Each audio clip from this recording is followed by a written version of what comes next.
Home loan के बारे में क्या लगता है? हाँ जी, शिक्षा होम लोन। लोन के बारे में बताया था। तो होम लोन हम किसको देते हैं, प्राइवेट कौन है?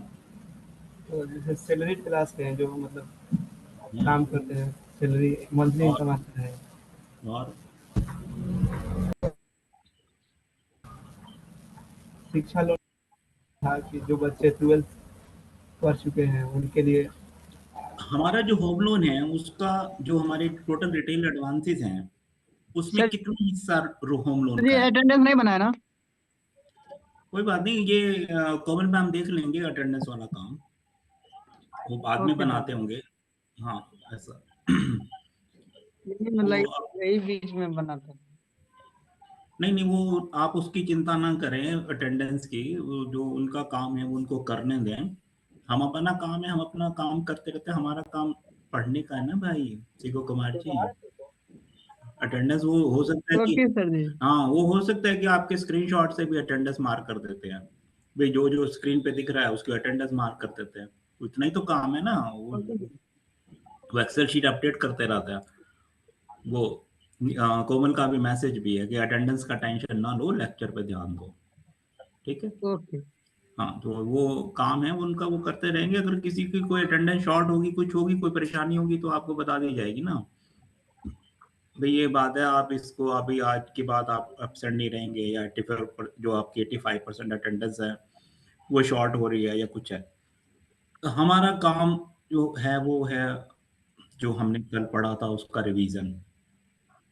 जो हमारे होम लोन है, वो टोटल जो हमारे रिटेल लोन है उसका कितना हिस्सा होम लोन का है, कितना हिस्सा होम लोन का है उसमें से।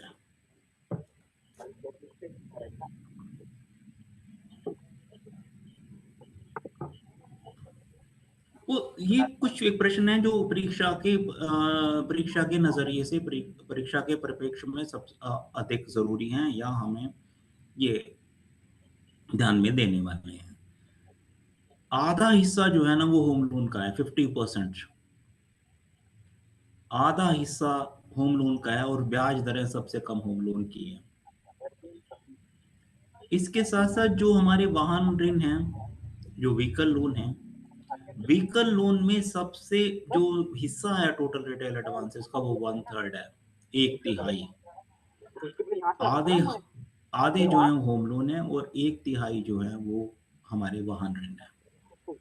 जहां तक हम टारगेट ग्रुप की बात करते हैं, तो टारगेट ग्रुप में हमारे जो है ना जो वेतनभोगी लोग हैं, सैलरीड लोग हैं, जो हमारे सेल्फ एम्प्लॉयड हैं, और हमारे जो प्रोफेशनल लोग हैं, पेशेवर जो लोग हैं, वो हमारे टारगेट ग्रुप में आते हैं।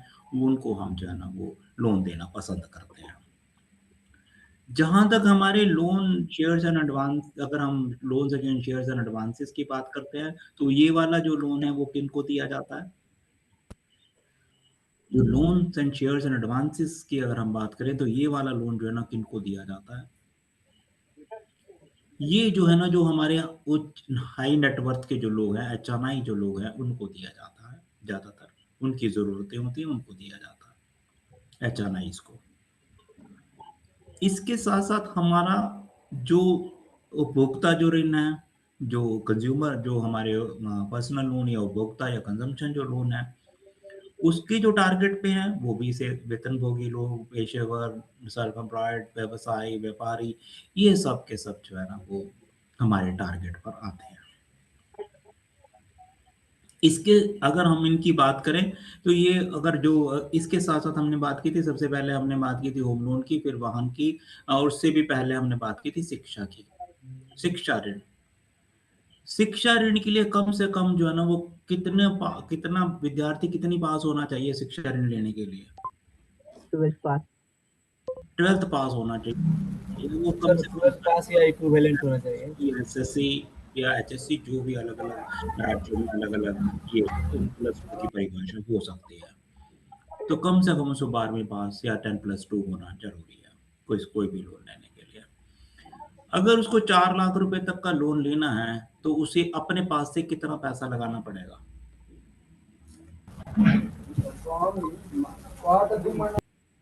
अगर 4 लाख रुपए तक का लोन उसको लेना है, तो उसको अपने पास से कितना पैसा लगाना पड़ेगा? 25%।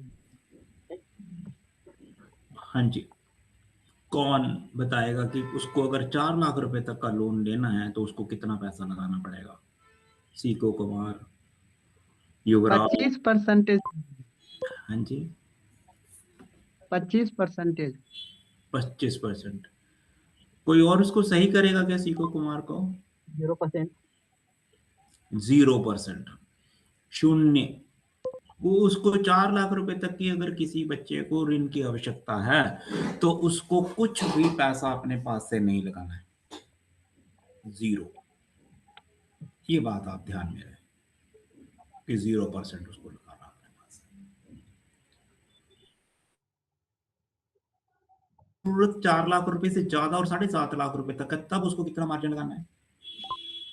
अगर इंडिया में है तो 5%, इंडिया के बाहर है तो 15%। और अगर भारत में है पढ़ाई तो 5% और विदेश में है तो 15%। इसके अलावा और क्या कंडीशन है? इसके अलावा हाँ जी,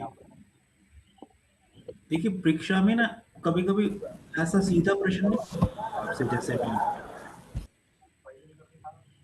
हाँ जी, कोई और इसमें कुछ थोड़ा सा संशोधन करेगा क्या? कुछ और ऐड करे मार्जिन में, 7.5 लाख रुपए तक के मार्जिन में जो ऋण 7.5 लाख रुपए तक है। देखिए आप साथ साथ। हाँ जी, दोनों। हाँ जी बोलिए। देखिए अगर सब लोग अपना अपना थोड़ा थोड़ा भी प्रयास करेंगे ना तो सभी को ही थोड़ी अटेंटिवनेस भी रहेगी, थोड़ा प्रयास भी कर।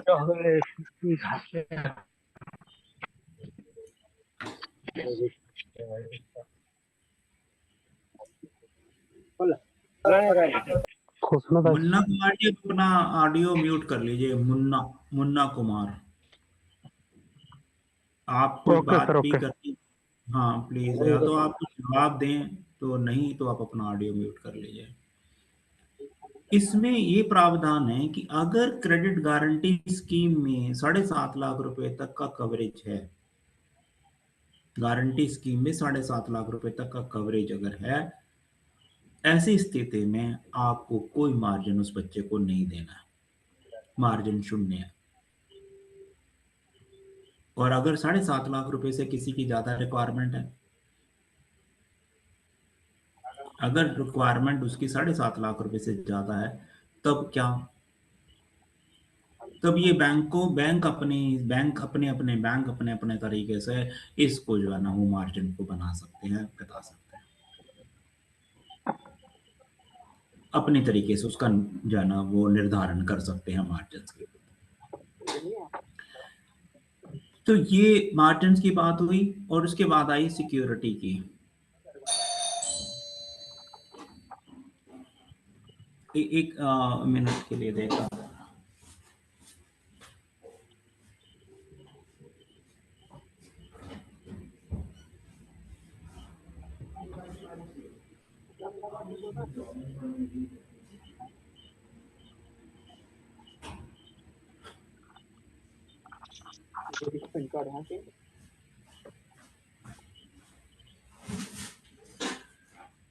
तो जो बात आ गई इसके अंदर, जो हमारी सिक्योरिटी है, तो सिक्योरिटी की क्या गाइडलाइंस है? सिक्योरिटी की क्या गाइडलाइंस है इसमें? सर सिक्योरिटी के लिए मतलब 7.5 लाख तक का जो क्या बोलते हैं गारंटी स्कीम है तो उस पर कोलेटरल फ्री है। अगर 7.5 लाख रुपए तक का लोन का जरूरत है आपका, तो क्रेडिट गारंटी स्कीम में अगर कवर है तो उसमें आपको कोई भी अतिरिक्त सिक्योरिटी नहीं देनी, लेकिन उसमें आपके जो अभिभावक हैं, जो आपके गार्जियंस हैं, जो आपके माता पिता हैं, उनको को बारोवर बनाना पड़ेगा, वो ओब्लिगेशन उनकी लेनी पड़ेगी, उनको को बारोवर बनाना। और अगर वो गारंटी में नहीं है, 4 लाख रुपए तक कोई है, नासिर आप अपना ऑडियो म्यूट कर लीजिए, आप बहुत डिस्टर्बेंस आ रही है। तो अगर उसके साथ साथ अगर उसकी ज़्यादा अगर हो, अगर 7.5 लाख रुपए से ज़्यादा अगर की ज़रूरत है, तो जो माता-पिता उनकी को उनको ऋणकर्ता बनाने के साथ-साथ अतिरिक्त जो है ना वो कोई भी सिक्योरिटी, कोलैटरल सिक्योरिटी लिया जाएगा। ये सिक्योरिटी के प्रावधान है जहाँ तक। और इसके साथ-साथ इसका इसका जो रीपेमेंट है, वो अधिकतम कितने वर्षों में हो सकता है? जो इसका रीपेमेंट है, पुनर्भुगतान है, वो कितने वर्षों में हो सकता है? सर ये मतलब करिकुलम समाप्त होने के बाद 1 साल के बाद से वो इंटरेस्ट मतलब जोड़ने लगेंगे और मैक्सिमम 15 लाख से तक रिटर्न ले सकते हैं, ऐसा ही कुछ। कुछ चीज़ों को अगर आप परीक्षा में भी ऐसे ही जोड़कर जाओगे ना, जैसे जोड़ने का आप प्रयास कर रहे हो नासिर, तो मुझे नहीं लगता कि फिर 50 नंबर आ पाएँगे। अगर आपको अच्छे से आपको अभी आपने तैयार नहीं किया, तो आप तैयार कर लें, क्योंकि मुझे नहीं लगता कि आप में से किसी ने भी जो भी आपको मैटर भी दिया गया है, वो आपने पढ़ा भी है, देखा भी है किसी ने भी, या उसकी ज़रूरत आप समझते हो।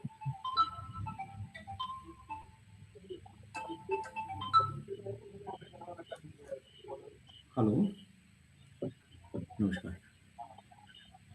हाँ जी, बोलिए। ठीक है, ठीक है बेटा, मैं हूँ, ठीक।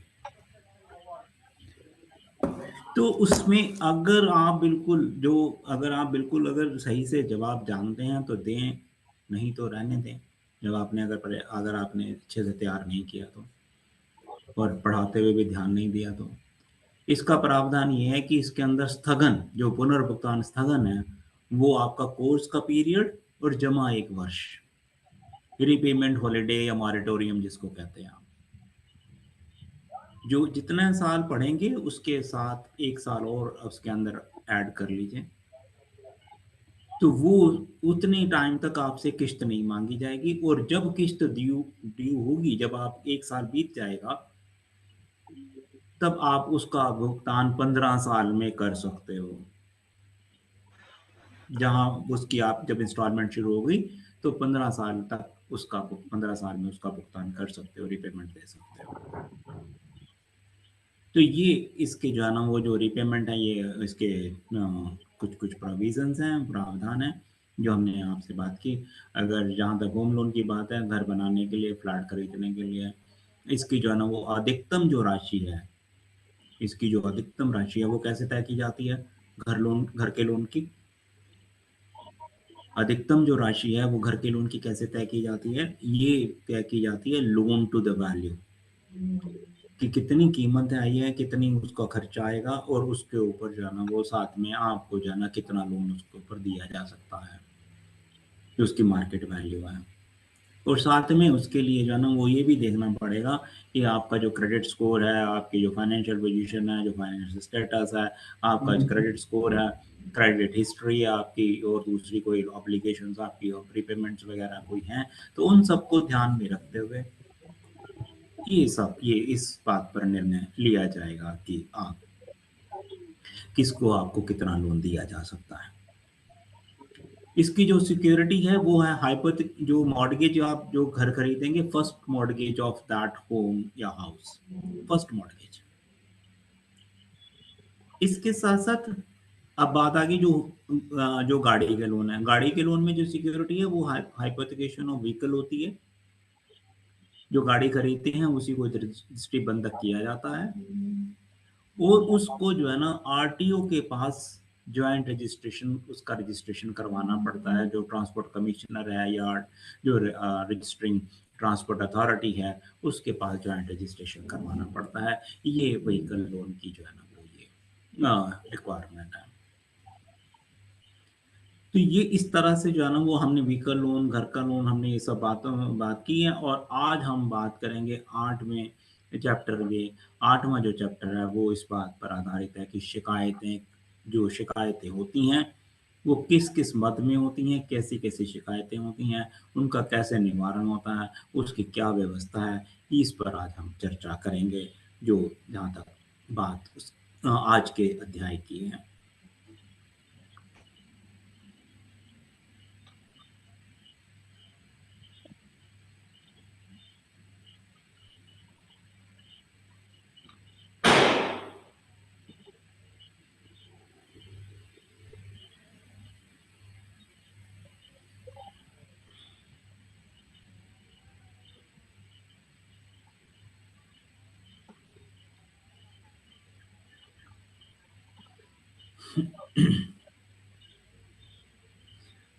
जब तक कि मेरा जो प्रेजेंटेशन है वो अपलोड होता है, अगर आपका कोई कल से संबंधित जो हमने कल चर्चा की थी लोन से संबंधित, रिटेल लोन से संबंधित, अगर किसी का कोई प्रश्न है तो आप रख सकते हैं। इसमें 2-3 मिनट मुझे अपलोड करने में शायद लगेंगे इसको। किसी का कोई भी प्रश्न अगर है, चलिए आप एक छोटा सा प्रश्न का अगर हम पुराना अगर हम बात करें तो जो DICGC जो बीमा है वो कितने अमाउंट तक का है? जो DICGC का जो बीमा है वो कितनी राशि तक है? हाँ जी, प्रश्न सुन रहे हो ना आप सब? जो DICGC इंश्योरेंस करती है जमा का, वो कितनी राशि तक करती है?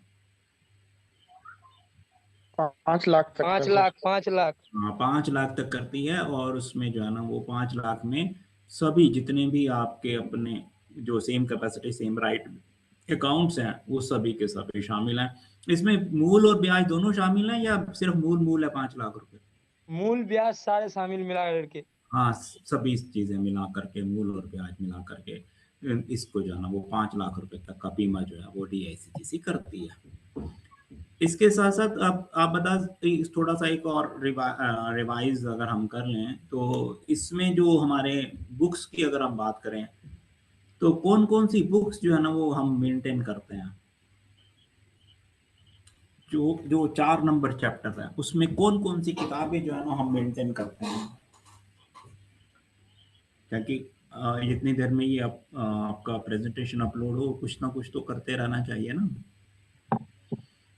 किताबें जो हैं जो हमने, क्योंकि बुक कीपिंग की बात की, लेखांकन की बात की, और लेखांकन का उद्देश्य क्या है?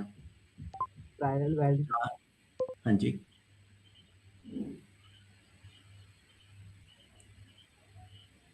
बताइए, शाबाश। जो हमारी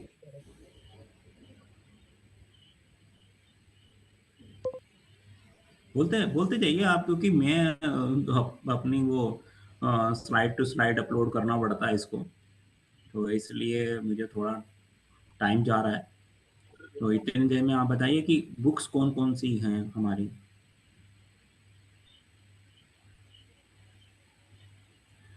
बुक्स हमारी सबसे पहले कौन सी बुक आती है?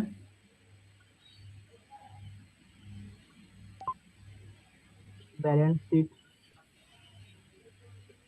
सबसे पहली बुक, हम सबसे पहली प्रविष्टि जिसको ओरिजिनल एंट्री कहते हैं, ओरिजिनल एंट्री। General entry. हाँ जी, जनरल। हाँ उसको कहेंगे जर्नल। यस। उसके बाद जर्नल के बाद कौन सी किताब आती है? वाउचर। जर्नल के बाद किताब कौन सी आती है? लेजर। यस, बहुत ही बढ़िया। उसके बाद लेजर के बाद कैश बुक। यस, बहुत ही बढ़िया। कैश बुक को हम, कैश बुक की क्या खासियत है? कैश कैश बुक में बुक, सर हाँ जी, लेजर और जनरल दोनों के रिकॉर्ड होते हैं। यस, बहुत बढ़िया। जर्नल भी है, वो हर रोज जो जितनी भी प्रविष्टियां कैश से संबंधित होती हैं वो कैश में लिखी जाती हैं, और ओपनिंग और क्लोजिंग बैलेंस भी कैश का वो लेजर के तौर पर भी काम करता है और जर्नल के तौर पर भी काम करता है। और उसके बाद कैश बुक हो गया, जर्नल हो गया, लेजर हो गया, उसके बाद क्या आता है? किताबें जो हम लिखते हैं।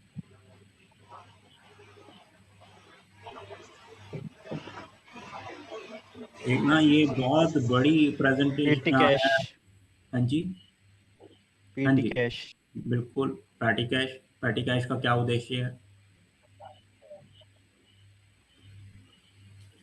पैटी कैश का क्या उद्देश्य है?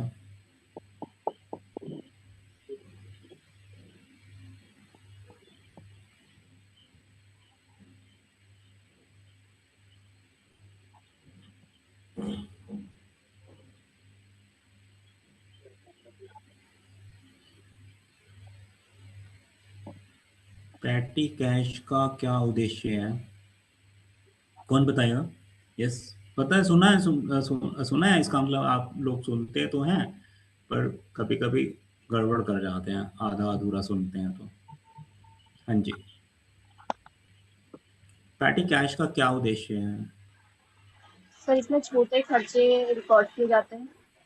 हाँ जी, छोटा, हम एक बार एक पैसा निकाल लेते हैं और उसमें जितने भी छोटे छोटे जो खर्चे होते हैं वो हम उसमें से करते जाते हैं, और उसकी एक समेकित कंसोलिडेटेड पूरी लिस्ट जो है ना, वो मंथ के आखिर में या बीच में जब भी हमें ज़रूरत पड़ती है तो हम कर देते हैं। और इसके बाद petty cash, cash book, ledger, journal, और इसके बाद next. Profit and loss statement. हाँ जी, profit and loss statement. Profit and loss statement से पहले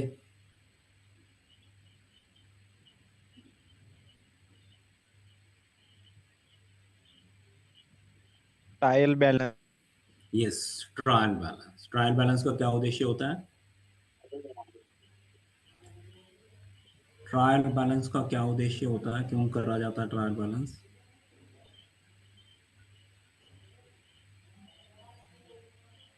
डेबिट क्रेडिट बैलेंस दिखाता है वो। हाँ जी, डेबिट और क्रेडिट बैलेंस उठा लिए जाते हैं लेजर से, और क्या कर दिया जाता है, मिलान कर लिया जाता है, ताकि अगर कहीं कोई भी त्रुटि हो, कोई भी गलती हमसे निकल गई हो, तो हम उसको जो है ना वो समय से पकड़ सकें। ये हमारा जो है ना वो ये उद्देश्य होता है ट्रायल बैलेंस में लाने का। ट्रायल बैलेंस के बाद हमारे पास एक प्रॉफिट एंड लॉस अकाउंट, और दूसरा प्रॉफिट एंड लॉस अकाउंट बनता है ट्रायल बैलेंस के बाद। और क्या बनता है? हाँ जी, बैलेंस शीट। Balance sheet. बहुत ही बढ़िया है, बैलेंस शीट हो गई, प्रॉफिट एंड लॉस हो गया, और साथ में तीसरा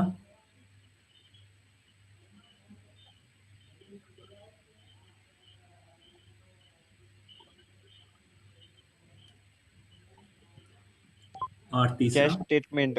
cash statement. Cash flow, cash flow statement. तो ये कैश फ्लो स्टेटमेंट होगी। उसके बाद दो चीजें और थी इसी में, वो क्या थी?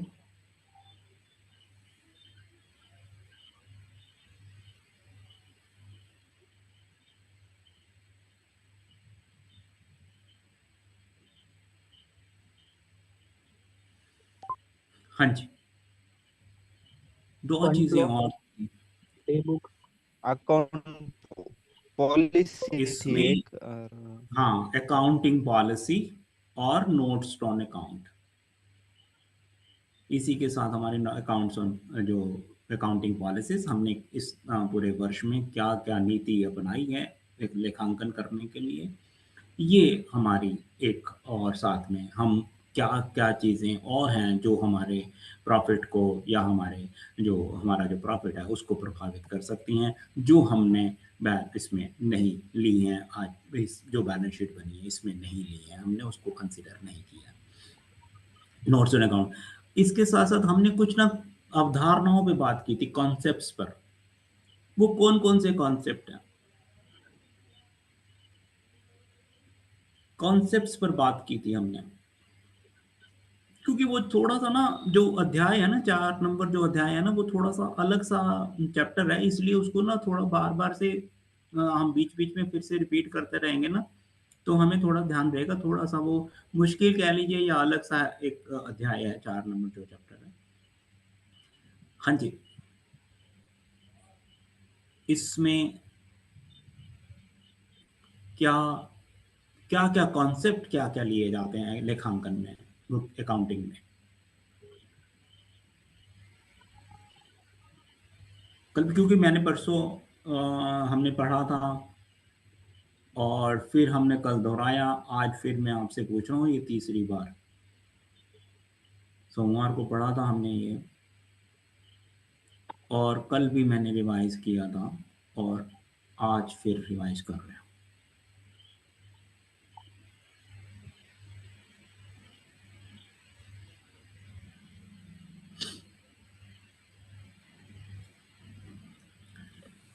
हाँ जी, अवधारणाएं हैं कुछ 5-7 हमने अवधारणाएं जो है ना वो हमने इसमें चर्चा की थी। वो अवधारणाएं क्या हैं?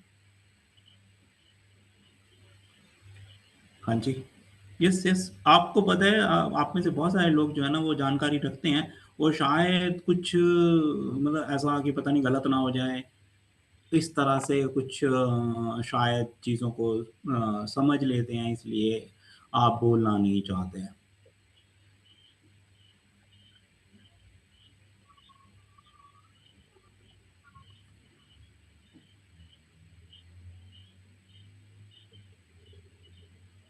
तो इसमें एक हमने सबसे पहले एक अवधारणा देखी थी, बिजनेस एंटिटी कि जो व्यापार है वो व्यापारी दोनों अलग अलग हैं। एक इसके बाद हमने अवधारणा देखी थी ड्यूल एस्पेक्ट की, कि हर एक डेबिट का एक क्रेडिट है। एक अवधारणा हमने देखी थी अकाउंटिंग पीरियड की, कि एक पीरियड के अंदर, एक साल में आमतौर पर एक साल माना जाता है, उसमें हमने क्या कमाया, क्या खोया, क्या खरीदा, क्या बेचा, कितनी कीमत आई, क्या लागत आई, वो उन सब बातों पर हम एक अकाउंटिंग पीरियड के अंदर एक अकाउंटिंग पीरियड की हम बात कर रहे हैं।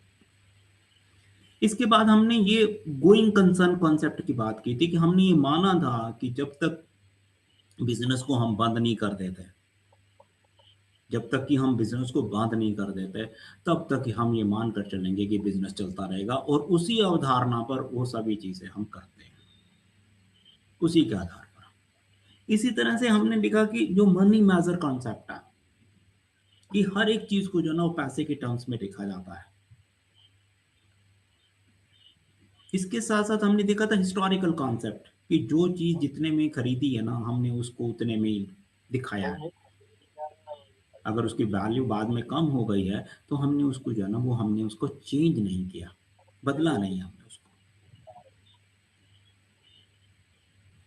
इसी तरह से हमने अब देखा कि जो इनकम एंड एक्सपेंडिचर से संबंधित एक्रूवल का जो कॉन्सेप्ट था, कि जब वो ड्यू होता है उसी समय ही उसको रिकॉर्ड कर दिया जाता है, उसको उसी समय रिकॉर्ड कर दिया जाता है। वो नहीं है कि जब उसका वास्तव में भुगतान होता है तभी हम उसको जो है ना वो हम उसका जो है ना वो निर्धारण करते हैं, या हम उसको बैलेंस शीट में या उसको रिकॉर्ड करते हैं। हम ऐसा नहीं करते। जब वो अक्रू होता है तभी हम ऐसा उसको जो है ना वो उसका मिलान या उसका जो है ना आकलन कर, उसका जो है ना वो कंसिडरेशन डाल देते हैं, उसको किताबों में लिख देते हैं। इस तरह से हमारे ये जो कॉन्सेप्ट थे, मनी मेजर कॉन्सेप्ट हो गया, गोइंग कंसर्न हो गया, बिजनेस एंटिटी हो गया, अकाउंटिंग पीरियड हो गया, हिस्टोरिकल एस्पेक्ट हो गया, ये सब जो है ना वो हमारे अवधारणाओं में आते हैं। अब हम बात कर रहेंगे अध्याय 8 की, जो आज का अध्याय है। अभी अध्याय 8 आपको दिख रहा है, आपको स्लाइड सामने दिख रही है, प्रेजेंटेशन। शिकायतों का अर्थ, छोटे ग्राहकों की आम शिकायतें क्या हैं। दूसरा, शिकायत निवारण और उसके सिद्धांत क्या हैं। ग्राहकों की शिकायत कहते किसको हैं। साथ ही इस पर चर्चा करेंगे कि बैंकों में शिकायत निवारण तंत्र किस तरह से काम करता है, किस तरह के जो उसको जो है ना वो हम जो भी कोई शिकायत करता है तो उसको किस तरह से जो है ना वो उसको डील किया जाता है, उसको किस तरह से उसको जो है ना वो इसको हल करने का प्रयास किया जाता है। साथ में सबसे आखिर में बात करेंगे एकीकृत लोकपाल योजना, integrated ombudsman scheme, reserve bank की, जो कि पहले जो 3 स्कीम थी उनको मिक्स करके, उनको मर्ज करके, उनको एक ही स्कीम में बना दिया गया, एक ही स्कीम रख दी गई है। अब ये वन नेशन वन ओम्बड्समैन के सिद्धांत पर, एक राष्ट्र एक लोकपाल, इस सिद्धांत पर काम करती है। सबसे पहले आया हमारे पास शिकायतों का अर्थ क्या है। जब भी कभी कोई कस्टमर प्रोडक्ट और सर्विसेज, हमारे जो उत्पाद हैं, हमारी जो सेवाएं हैं, हमारे कस्टमर अगर असंतुष्ट हैं या संतुष्टि का संकेत देते हैं तो हम उसको जो है ना वो शिकायत मानते हैं। वो कहते हैं कि ऐसा नहीं है, कि कहते हैं कि जब आप उसकी ज़रूरतों के हिसाब से, उसकी इच्छा के अनुसार, उसके उसके से अपेक्षा के अनुसार, एक तरह से उसकी उम्मीद के मुताबिक, उसकी अपेक्षा के मुताबिक सेवाएं नहीं दे पाते तो वो असंतुष्ट या नाखुशी की भावना पैदा करते हैं। डिससैटिस्फाइड और जो है ना वो इससे ग्रीवेंस की भावना पैदा होती है। It gives a feeling of dissatisfaction and dissatisfaction and grievances। जब बैंक ग्राहकों की जरूरतों के हिसाब से उम्मीद के मुताबिक सर्विस नहीं दे पाता, सेवाएं नहीं दे पाता, तो ग्राहक में असंतोष और नाखुशी की भावना पैदा होती है। यह जरूरी है, इट इज मैंडेटरी, ये अपेक्षित है हमसे कि ग्राहकों की शिकायतों को तुरंत दुरुस्त किया जाए। जो भी उसकी शिकायत है उनको तुरंत ठीक किया जाए, इससे पहले कि वे बहुत ज़्यादा बढ़ जाएं और वो बैंक के जो ग्राहक है उसको बड़े हिस्से को प्रभावित करें, या बैंक को जो है ना जो बैंकिंग के अफसर हैं उनको नुकसान हो, उससे पहले ही इनका जो है ना वो निवारण कर देना परावश्यक है, अपेक्षित है। अगर ऐसा नहीं करते तो हमारा जो है ना व्यापार, हमारी लाभप्रदता, हमारा व्यापार, हमारे अफसर, बैंकिंग के जो अफसर हैं, बैंकिंग के जो बिजनेस हैं, उसके जो है ना अफसरों को नुकसान हो, इससे पहले हम और यह शिकायतें बहुत बढ़ जाएं, उनका निवारण समय से करना ज़रूरी है। आमतौर पर छोटे ग्राहकों की, जो हमारे छोटे ग्राहक, मान लो छोटा कोई भी नहीं है, ग्राहक छोटे इन द मैन कह सकते हैं कि जिनकी थोड़ी जमा कम राशियाँ कम हैं हमारे पास, जो हमारे, लेकिन वो ऐसा नहीं है कि वो हमारे लिए महत्वपूर्ण नहीं है, क्योंकि बूंद बूंद से सागर भरता है। वो छोटी छोटी बचतों से ही, आज अगर हम देखें जो हमारे जनधन खाते हैं, उन्हीं में कहा जाता है कि कितने लाख करोड़ जो है ना उन्हीं खातों में जमा है बैंकिंग में। तो इसलिए छोटे जमाकर्ताओं का ऐसा नहीं है कि वो हमारे लिए महत्वपूर्ण नहीं है, लेकिन जो हमारे मझोले या जिनकी जमा राशियां सीमित है, 10 लाख रुपए तक का मान लीजिए आप हैं, उनकी अपेक्षाएं भी ज़्यादा होती हैं, क्योंकि उन्होंने बड़ी मेहनत से वो जो है ना वो बचतें की हैं। उनकी अपेक्षाएं भी ज़्यादा होती हैं, उनको जो है ना छोटी सी बात, छोटा सा जो है ना वो अफवाह भी उनके लिए बड़ी बन जाती है। तो इसलिए जो हमारे आम जनता के जो जमा करता है, डिपॉजिटर्स हैं, उनकी मुख्य शिकायतें, उनकी ग्रीवेंसेस जो है ना वो किस तरह से होती हैं, इस पर हम जो है ना वो कुछ एक सूची बनाने का प्रयास किया है। हो सकता है कि इस सूची में सभी चीज़ें ना आई हों और कोई चीज़ हमसे, कोई भी अपेक्षा छूट भी गई हो भी सकता है। अकाउंट खोलने में दिक्कत, ये सभी को पता है कि अगर हमें स्पष्टता नहीं है, बैंक को स्पष्टता नहीं है कि उससे क्या दस्तावेज मांगे जाने हैं, तो अकाउंट खोलने में दिक्कत हो सकती है। हो सकता है इसके साथ साथ अन्य कोई भी दिक्कतें हो सकती हैं, कोई कनेक्टिविटी की, कोई जो है ना तकनीकी परेशानी हो सकती है, कोई स्टाफ की परेशानी हो सकती है, कोई और भी दिक्कतें हो सकती हैं जो जानवन हो। लेकिन अगर जो बैंक के जो स्टाफ है या हमारे जो बीसी हैं, जो बिजनेस कॉरेस्पोंडेंट्स हैं हमारे, अगर उनको इस बात की स्पष्टता नहीं है कि खाता खोलने के लिए किन किन जो दस्तावेजों की जरूरत है, तो वो भी कई बार दिक्कत खड़ी कर सकते हैं। उससे भी कई बार दिक्कत होती है ग्राहकों को, स्पष्टता न होने की वजह से उस चीज को दुरुस्त किया जाना परम आवश्यक है। इसी तरह से पासबुक अपडेट करने में देरी, ये आम बात है, आप गए, पासबुक अपडेट नहीं हुई आपकी। दूसरा, खाता स्टेटमेंट मिलने में देरी,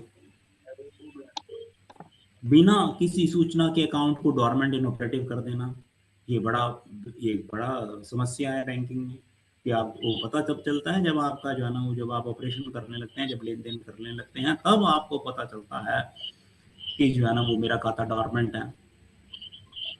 जब आप शाखा में जाते हैं तब आपको बताया जाता है कि ये औपचारिकताएं पूरी करनी है, फुल KYC करना पड़ेगा, अपडेट करना पड़ेगा, तब जाके आपका खाता जो है ना वो कोऑपरेटिव होगा, इनऑपरेटिव हो गया। नियमों में बदलाव, जैसे न्यूनतम बैलेंस बनाए रखना या उसकी लिमिट बढ़ाना, नियमों में बदलाव जैसे न्यूनतम बैलेंस, ये भी एक लिमिट बढ़ाने में कोई स्वतंत्रता है हर एक बैंक को। वो इस बात का आकलन खुद से करेगा कि मैं अगर फीस बढ़ाता हूँ या मैं इसकी लिमिट बढ़ाता हूँ तो मेरे ग्राहक रहेंगे या छोड़ेंगे, दूसरे बैंक में चले जाएंगे। कितना न्यूनतम बैलेंस कितना रखना है, शहरी के लिए कितना रखना है, ग्रामीण में कितना रखना है, हर शहरी में कितना रखना है, ये उसकी अपनी नीति हो सकती है। लेकिन उससे संबंधित सूचना अगर समय पर दे दी जाए तो आपकी परेशानी कम हो सकती है। इसी तरह से अब जो चेक वापस चला गया, उसको आपको स्पष्ट नहीं है कि मेरा कितना प्रभार लगेगा। अगर आपको इससे पहले ये बात का पता हो कि अगर मेरा चेक अनपेड जाता है तो मुझे 590 रुपये या 600 रुपये इसके देने पड़ेंगे, तो आप चेक बुक देने से पहले ये सुनिश्चित कर लेंगे कि चेक उसी उतनी ही राशि का दिया जा रहा है जितनी राशि मेरे जो है ना वो उसमें है, जितनी राशि जो है ना वो उपलब्ध है खाते में, उतनी ही राशि का जान नहीं। अगर उसको ये नहीं पता, उसको बोला ठीक है यार चेक दे दिया, बैलेंस होगा तो हो जाएगा, नहीं तो वापस चला जाएगा, ऐसा हालांकि वो करना भी बहुत जोखिम भरा है। लेकिन फिर भी अगर आपको ये बात पता हो कि आपको बैलेंस कितना, अगर आपके ऊपर चार्ज कितना लगेगा, तो उस आपके लिए चीज़ें थोड़ी आसान हो सकती हैं। इसी तरह से चेक बुक जारी करने में देरी, खाते के स्टेटमेंट की डुप्लीकेट कापी जारी करना, उसमें आपको देरी, आपको ये कहना कि आज नहीं होगा, कल होगा या बाद में होगा, इस तरह के जो है ना वो आप कहें कि एक्सक्यूजेस देना, बहाने लगाना, आज ये समस्या, आज वो समस्या है, या उसके लिए शुल्क के लिए बोलना, शुल्क जो है ना वो आपको जो है ना वो पहले से आप कहें कि मुझे मिला नहीं है। तो इस तरह की बहुत सारी चीज़ें हो सकती हैं। समय से पहले भुगतान और टर्म डिपॉजिट पर लोन से संबंधित कठिनाइयाँ और शुल्क,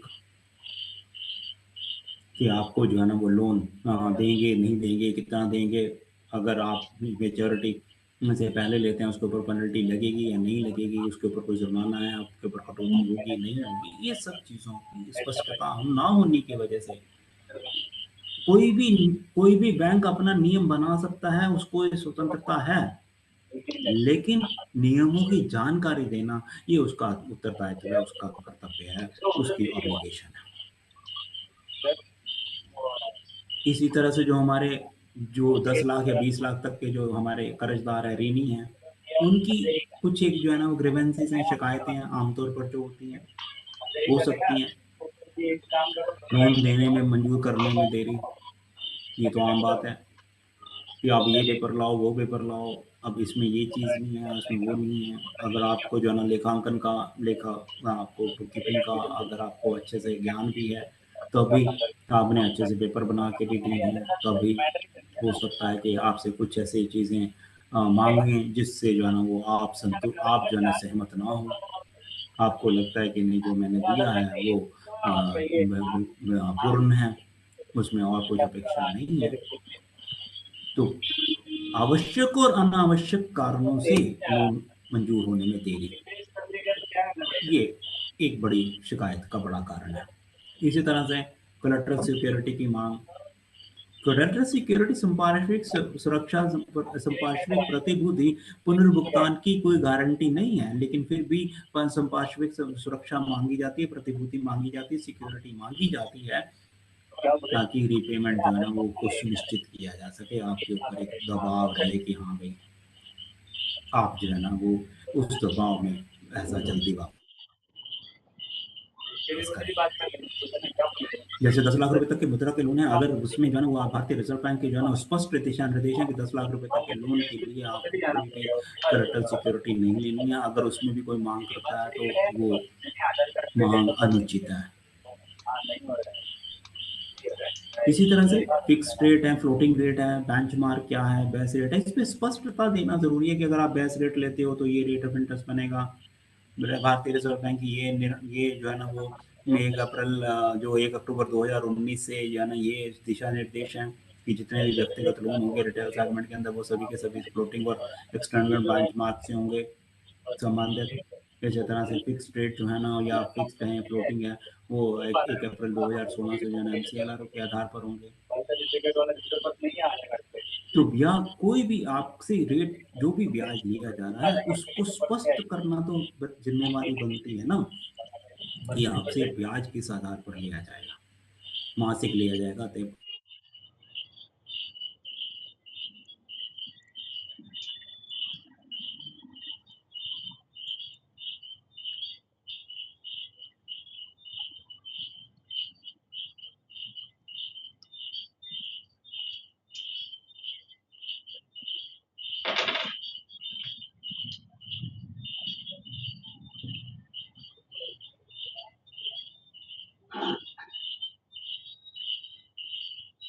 अच्छा इसमें 1993 का है, 2000 का है, इसको करने के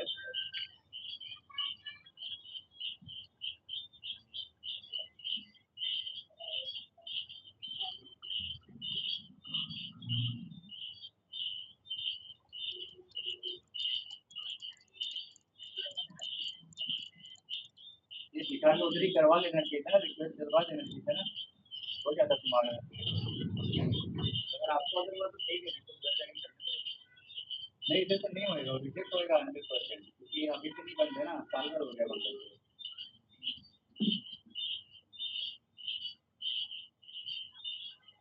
अभी जाओगे तो फिर से डाल दो, क्योंकि लोकल में अगर दूसरे कहीं पता करना है तो पता कर लो, वो डालते तो डाल दो। पता नहीं है तो मैकेनिक चेंज कर देगा, हो जाएगा।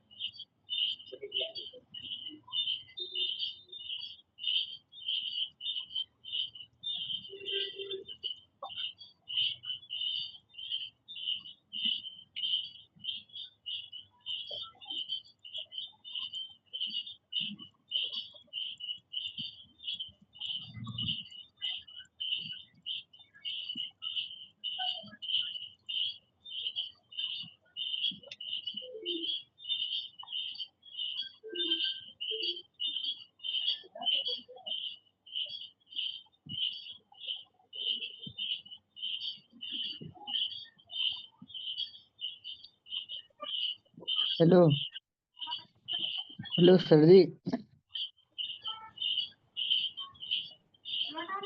सर जी कहाँ चले गए? सर भी ज्वाइन होंगे कुछ देर में, वेट कीजिए लो। क्लास खत्म हो गया क्या?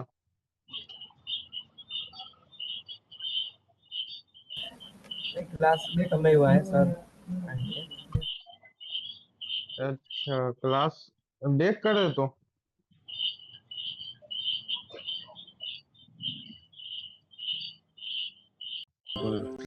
पावर बैकअप नहीं है मेरे पास फरीदाबाद में, तो इस वजह से जो रिकनेक्ट करने में थोड़ा सा मुझे टाइम लगा। ठीक है, अभी दिख रहा है ये तो सम मनमानी जो डॉक्यूमेंटेशन है उसमें परेशानी, सिविल को गलत रिपोर्ट कर दिया आपने उसमें परेशानी, डिफॉल्टरों की सूची में आपका नाम है, आपने पैसा जमा कर दिया है लेकिन उसमें आपको परेशानी है, तो डिफॉल्टरों की सूची से नाम हटाने में देरी है, निरीक्षण, बीमा, गिरवी, दस्तावेजीकरण आदि के लिए भारी शुल्क लगाना, ये सब चीजें ये आपको परेशान इसलिए करती हैं। इसमें कोई ऐसा नहीं है कि निरीक्षण के लिए आपसे चार्जेस नहीं लिए जा सकते, पर परेशानी ये है कि आपको समय से सूचित नहीं किया जाता। सीको कुमार जी आप अपना ऑडियो म्यूट कर लीजिए। इसको इस पे स्पष्टीकरण नहीं है भी कितना बीमा पे कितना आपको जो है ना वो पैसा निरीक्षण का 1 साल में लगेगा, 2 साल में लगेगा, कितना पैसा लगेगा, या आपको बीमा है तो बीमा अगर आप वही बीमा अगर आप बाहर से करवाना चाहते हैं तो आप बाहर से करवा सकते हैं। अगर आप बीमा जो है ना गिरवी, दस्तावेजीकरण आदि के लिए जो भी डॉक्यूमेंटेशन के चार्जेस हैं, प्रोसेसिंग के चार्जेस हैं, कोई भी शुल्क है, वो अगर आपको पता रहेगा तो आपको परेशानी नहीं होगी। लेकिन क्योंकि सूचना के अभाव की वजह से ये परेशानियां कितने भी, चाहे वो सिविल को गलत रिपोर्ट कर दिया, आपको पता चला जब आपने दूसरी जगह से सिविल निकलवाई तो मैं लोन बंद कर चुका हूँ या समय से लोन बंद किया, फिर भी डिफॉल्ट आ रहा है, तो आप उसको सही करवाने के लिए जो है ना वो आप बैंक में गए और बैंक उसके लिए जो है ना आपकी जो अपेक्षित जो आपकी अपेक्षा है उसके हिसाब से जो है ना वो कार्रवाई नहीं कर रहा है। इस तरह की जो परेशानियां हैं ये हमें जो है ना वो यही शिकायतों का मुख्य शिकायतों का कारण बनती है। शिकायत निवारण और उसके सिद्धांत क्या हैं, उसके प्रिंसिपल्स क्या हैं, जो हमारे जो ग्रीवेंसेस हैं। पिछले कुछ सालों में बैंकों ने कस्टमर सेटिस्फेक्शन के ऊंचे स्टैंडर्ड हासिल करने का प्रयास किया है और अपनी ऑर्गेनाइजेशन में ऐसी एक व्यवस्था बनाने का प्रयास किया है जिसमें जो है ना शिकायत मुक्त ब्रांचें जो मान लीजिए कंप्लेंट फ्री जो हमारे ब्रांचेस हैं या ऑफिसेज हैं, जो कार्यालय हैं, उनकी संख्या बढ़े। बैंक के शिकायत निवारण सिस्टम को ज्यादा असरदार और प्रभावी बनाने के लिए branch, regional office, head office level पर एक स्ट्रक्चर्ड सिस्टम बनाया गया ताकि ये पक्का रहे कि मांगी गई शिकायत का समाधान सही और निष्पक्ष होगा। 3 लेवल बनाए गए हैं, एक ब्रांच का, फिर उसके बाद बीच में जो हेड ऑफिस है या सर्कल ऑफिस है, उसके बाद हेड ऑफिस। एक तंत्र ऐसा बनाया गया, एक स्ट्रक्चर्ड है, एक ढांचा इस तरह से तैयार किया गया है ताकि इंश्योर किया जा सके, ये पक्का किया जा सके कि जो है ना वो शिकायत का निवारण सही होगा और निष्पक्ष होगा, फेयर। और इसी तरह से एस्केलेशन, बैंकों ने कस्टमर शिकायतों के लिए एस्केलेशन मैट्रिक्स बनाया है कि अब ये शिकायत इतने दिनों तक ये जो है ना वो ये इसकी पावती देंगे, इतने दिनों तक के अंदर जो है ना वो शाखा इसका निवारण करेगी। अगर वो नहीं कर पाती तो जो है ना जो हमारे ग्रीवेंस एड्रेसल ऑफिसर्स हैं उनके पास एस्केलेट होगी। उसके बाद अगर वो भी नहीं कर पाता अगले 15 दिन के अंदर अंदर, तो वो फिर जो है ना एस्केलेट हमारे जो है ना नोडल ऑफिसर, जो हमारा बैंक का जो नोडल ऑफिसर है उसके पास जाएगी, जो तीसरा स्तर है। इस तरह से हर बैंक में एक जो है ना वो एस्केलेशन मैट्रिक्स बनाया गया है।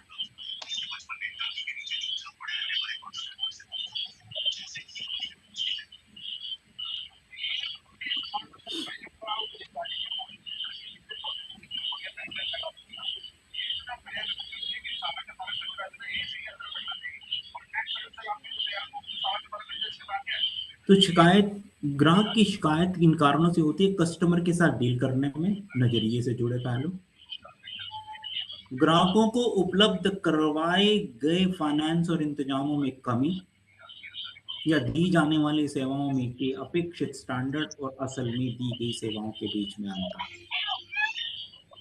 जो आप अपेक्षा करते हैं, जो एक ग्राहक अपेक्षा करता है और जो उसको हम उपलब्ध करवाते हैं, दोनों में जो हम उपलब्ध करवाते हैं, दोनों में अंतर है, दोनों में डिफरेंस है। और साथ में कि अगर ग्राहक बैंक द्वारा दी गई सेवाओं से संतुष्ट नहीं है तो उसके पास दर्ज कराने का पूरा अधिकार है। वे अपनी शिकायत लिखित में, मौखिक तौर पर और फोन पर दे सकता है, इसकी स्वतंत्रता है। अगर शिकायत तय समय में हल नहीं होती है तो वह बैंक द्वारा दिए गए समाधान से संतुष्ट नहीं है। दोनों चीजें, एक तो हल नहीं हुआ, एक जो हल दिया गया उससे वो सेटिस्फाइड नहीं है, संतुष्ट नहीं है, तो वह अपनी शिकायत लेकर ओम्बड्समैन के पास, लोकपाल के पास जा सकता है या शिकायत के निपटारे के लिए उपलब्ध दूसरे कानूनी तरीकों का इस्तेमाल कर सकता है। ये उसका अधिकार है कि अगर उसकी शिकायत का तो हल ना हो और या वो जो हल दिया गया उससे वो संतुष्ट ना हो, तो उसको अपने ग्रीवेंस के लिए, उसके निपटारे के लिए वो लोकपाल के पास भी जा सकता है और दूसरे जो कानूनी विकल्प हैं उनका भी इस्तेमाल कर सकता है, उनकी तरफ भी जा सकता है अपनी शिकायत के निवारण के लिए।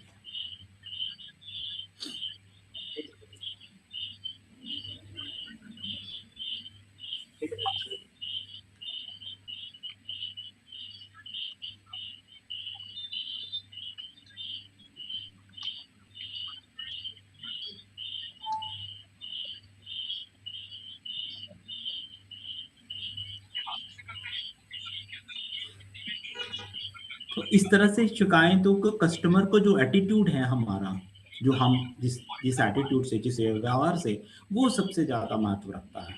जो कस्टमर के साथ जो डील करने का जो नजरिया है, जो एटीट्यूड है, वो सबसे ज्यादा महत्व रखता है। अगर बहुत सारी चीजों को बारे में ये कहा जाता है कि अगर अगर हम जो ग्राहक को अगर अच्छे से अगर डील कर लिया जाए ना, तो भी बहुत सारी शिकायतें वहीं का वहीं तुरंत ही काउंटर पर जो हमारे जो लोग बैठे हैं वो उसको जो है हल कर सकते हैं।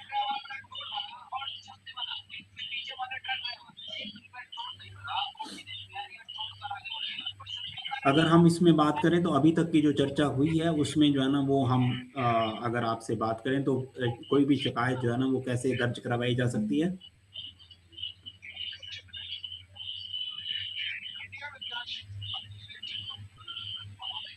कोई भी शिकायत कैसे दर्ज करवाई जा सकती है?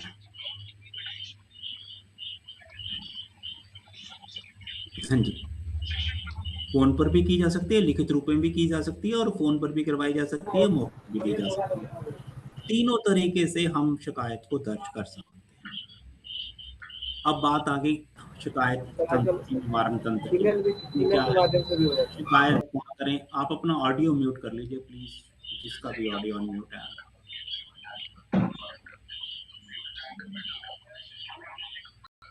तो अगर ग्राहक शिकायत करना चाहता है तो उसे सूचित किया जाएगा कि वो शिकायत कहाँ करे, शिकायत कैसे करे, शिकायत के जवाब की कब उम्मीद रखें,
सर जी कहाँ चले गए?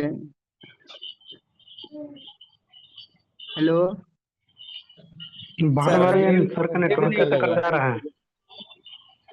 नेटवर्क इशू है क्या? हाँ, नेटवर्क इश्यू। वही तो सर का नेटवर्क बार बार कट जा रहा है। नेटवर्क इशू है, नेटवर्क।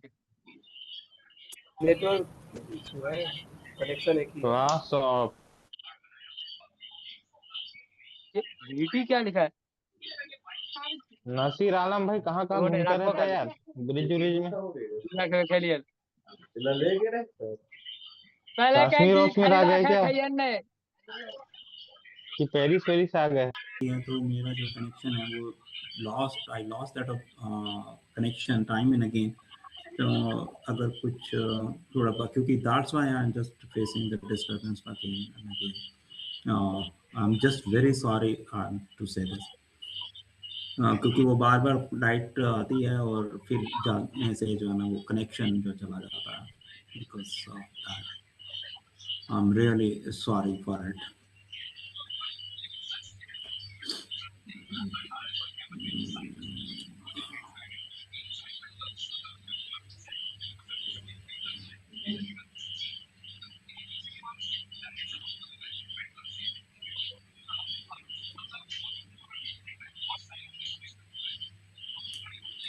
तो शिकायत कहाँ करें, कैसे करें?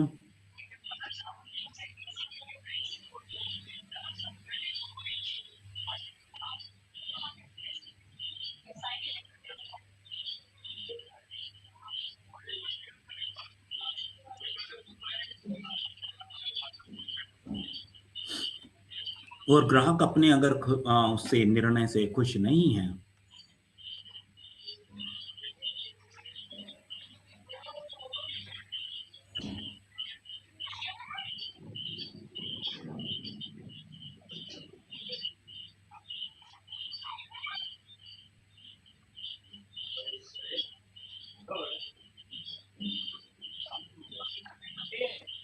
बैंक ग्राहक को बताएगा कि शिकायत के निष्पक्ष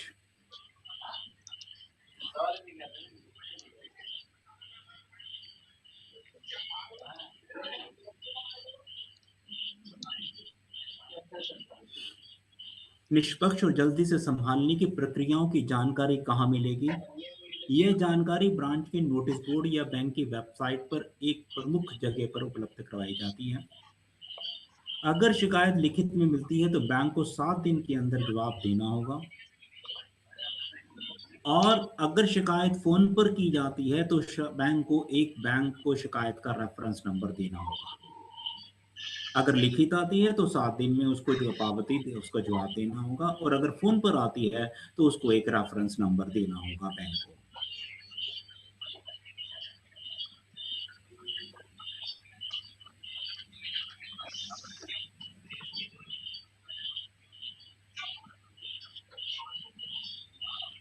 शाखा स्तर पर उसका शिकायत का समाधान कैसे होगा। ब्रांच मैनेजर कस्टमर सर्विस से संबंधित शिकायतों समस्याओं के समाधान के लिए जिम्मेवार रहेगा। सभी ब्रांचों में सुझाव और शिकायत पुस्तिका उपलब्ध रहेगी। काउंटर स्टाफ ज्यादातर कस्टमर से संपर्क का पहला पॉइंट होगा, इसलिए उसे कस्टमर के साथ विनम्रता से पेश आने के लिए जरूरी ओरिएंटेशन देनी चाहिए। हर महीने की 15 तारीख को कस्टमर डे मनाया जाएगा। इस दिन ब्रांच इंचार्ज कस्टमर से मिलने के लिए दोपहर 3 से 5 बजे तक ब्रांच में मौजूद रहेंगे। बैंक की शाखाओं में भी हर महीने कस्टमर सर्विस कमेटी की मीटिंग होना जरूरी है। हर साल जनता और कर्मचारियों के बीच जागरूकता पैदा करने के लिए कस्टमर फोर्टनाइट मनाया जाएगा। ये शाखा स्तर पर जो शिकायत का समाधान है उससे संबंधित प्रावधान ऐसा रखे गए हैं।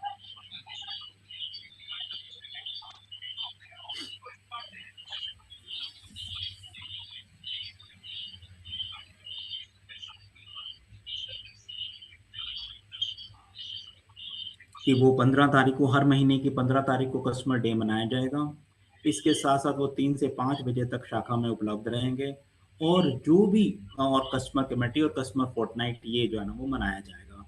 इसके बाद क्षेत्रीय कार्यालय पर शिकायत का समाधान कैसे होगा। Manager, assistant general manager level के अधिकारी रीजनल सर्कल ऑफिस में कस्टमर सर्विस सेक्शन का पूरा चार्ज संभालते हैं। ऐसा प्रावधान है, ऐसी अपेक्षा है।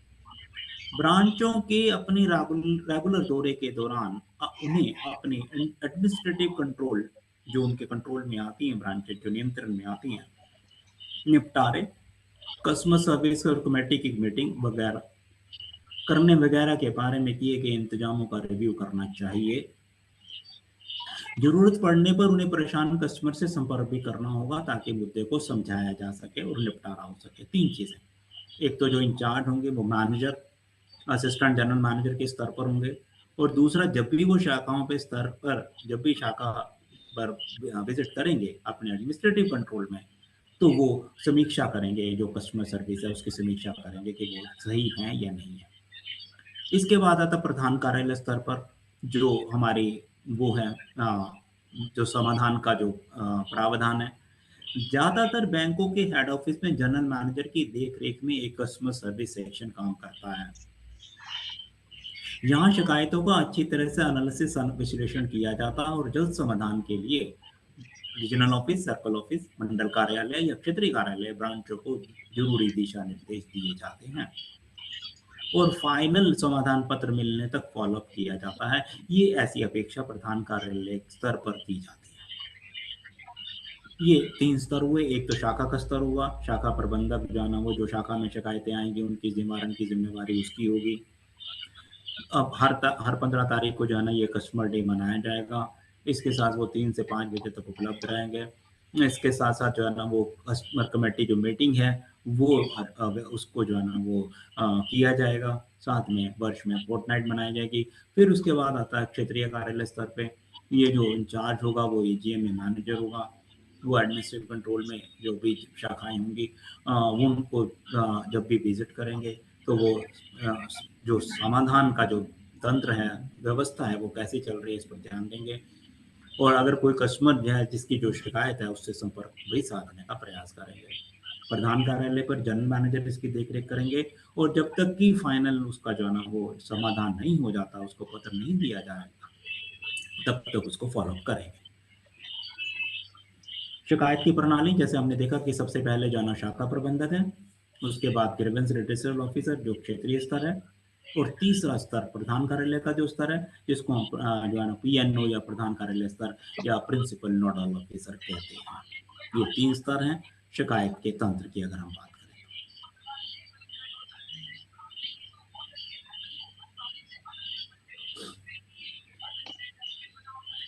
शाखा स्तर पर ब्रांच और सर्विस मैनेजर है। किसी भी शिकायत के लिए पहला संपर्क पॉइंट आप अपनी नजदीकी ब्रांच में जाकर कर सकते हैं। ब्रांच मैनेजर या तय सर्विस मैनेजर से बात कर सकते हैं। शिकायत रजिस्टर में अपनी शिकायत दर्ज करा सकते हैं। सभी बैंक अपनी ऑफिशियल वेबसाइट पर ऑनलाइन शिकायत सबमिशन फॉर्म देते हैं। यह शिकायत दर्ज करने का सबसे आसान तरीका है। Phone banking customer care bank शिकायतें दर्ज करने के लिए टोल फ्री नंबर और फोन बैंकिंग सर्विसेज देते हैं। ग्राहकों की शिकायतों के लिए डेडिकेटेड ईमेल एड्रेस भी दिए गए हैं, जो कि सभी बैंकों के जो है ना वो उस पर वेबसाइट पर उपलब्ध है। नेट बैंकिंग और मोबाइल बैंकिंग, कई बैंक ग्राहकों को अपनी internet banking mobile banking platform के जरिए सीधे शिकायत दर्ज करने की सुविधा प्रदान करते हैं।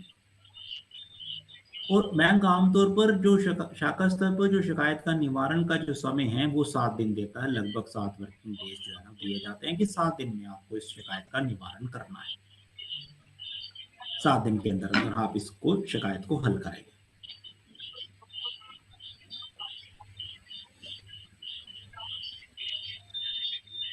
अब आ जाती है हमारी बात लेवल 2 की। लेवल 2 पे जो हमारा जो क्षेत्रीय स्तर आता है, जो रीजनल ऑफिस का लेवल है, शिकायत निवारण अधिकारी जहाँ पर बैठते हैं। अगर आपकी शिकायत या किसी ग्राहक की शिकायत तय समय में लेवल 1 पर हल नहीं होती या उसके आप समाधान से संतुष्ट नहीं हैं, तो आप इसे बैंक के ग्रीवेंस रिड्रेसल ऑफिसर या सीनियर हेड के पास आगे बढ़ा सकते हैं। GRO के कॉन्टैक्ट डिटेल्स आमतौर पर बैंक की वेबसाइट और ब्रांच में उपलब्ध रहते हैं, होने भी चाहिए, रहते नहीं होने ही चाहिए। और इसके पास उसको शिकायत का निवारण करने के लिए उसको 5 से 7 दिन और अतिरिक्त समय दिया जाता है। GRO के पास आमतौर पर शिकायत को हल करने के लिए एक टाइम फ्रेम होता है, जैसे 5 से 7 दिन, उसमें वो हल कर सकता है। उससे ग्राहक से बात करना, उसकी समस्या को समझना, उसको जो है ना वो समाधान बताना, शाखा को जो है ना वो संबंध में निर्देश जारी करना या शाखा को परामर्श देना कि इस तरह से जो है ना वो आप इस शिकायत का निवारण कर सकते हैं। ये सब जो है ना वो 5 से 7 दिन का उसको वक्त और अतिरिक्त दिया जाता है, जिसमें वो जो है ना वो ग्राहक की शिकायत का निवारण कर सकता है। और उसके जो नंबर हैं वो ब्रांच और वेबसाइट पर उपलब्ध रहेंगे। अब लेवल आता है 3 नंबर लेवल हमारा।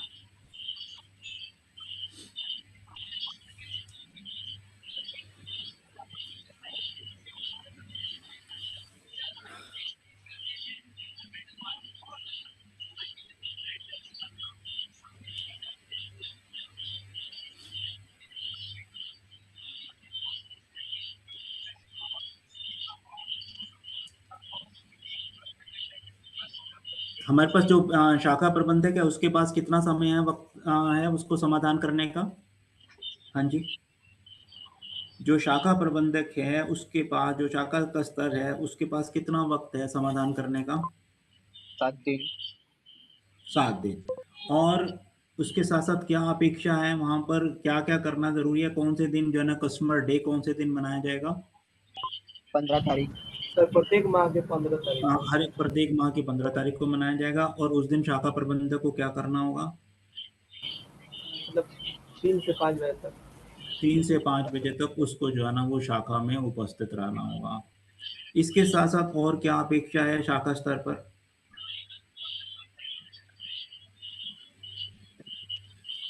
इसके साथ साथ क्या और क्या अपेक्षा है शाखा स्तर पर? एक तो कस्टमर कमेटी मीटिंग जो है ना वो उसको कॉल करनी है।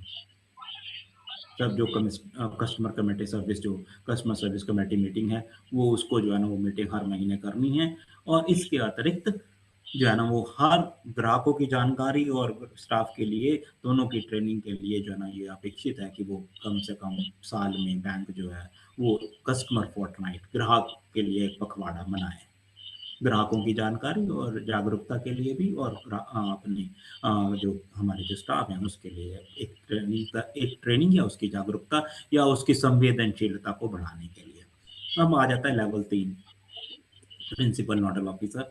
अगर आप जीआरओ द्वारा सीएम आधान से भी संतुष्ट नहीं है, आप एक समय सीमा जैसे 15 दिन से 21 दिन के बाद हल नहीं होता, तब आप इस मामले को बैंक के प्रिंसिपल नोडल ऑफिसर के पास ले जा सकते हैं। यह ऑफिसर आमतौर पर बैंक के हेड ऑफिस के एक सीनियर एग्जीक्यूटिव होता है, जनरल मैनेजर होता है। पीएनओ की कॉन्टैक्ट की जानकारी बैंक की वेबसाइट और बैंक की शाखाओं में भी उपलब्ध रहती है। आमतौर पर बैंक से उम्मीद की जाती है कि वह शुरुआती शिकायत जिस दिन हुई है और उससे ज्यादा 30 दिन के अंदर अंदर फाइनल समाधान देगा। ये बैंकों से अपेक्षा है। ये तीसरा स्तर है, और तीनों स्तर को मिलाकर कुल उसके पास 30 दिन का समय है। 7 दिन का शाखा के पास, अतिरिक्त 7 दिन का जो है ना वो हमारे रीजनल ऑफिस के पास, ग्रीवेंस रिड्रेसल ऑफिसर के पास, और उसके बाद कुल 30 दिन जो है ना वो हमारे बैंक के पास होते हैं उस शिकायत के समाधान के लिए।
इसके बाद आता हमारे जो नोडल ऑफिसर हैं उनका क्या रोल है बैंकिंग के अंदर, वो हम उस पर बात करेंगे।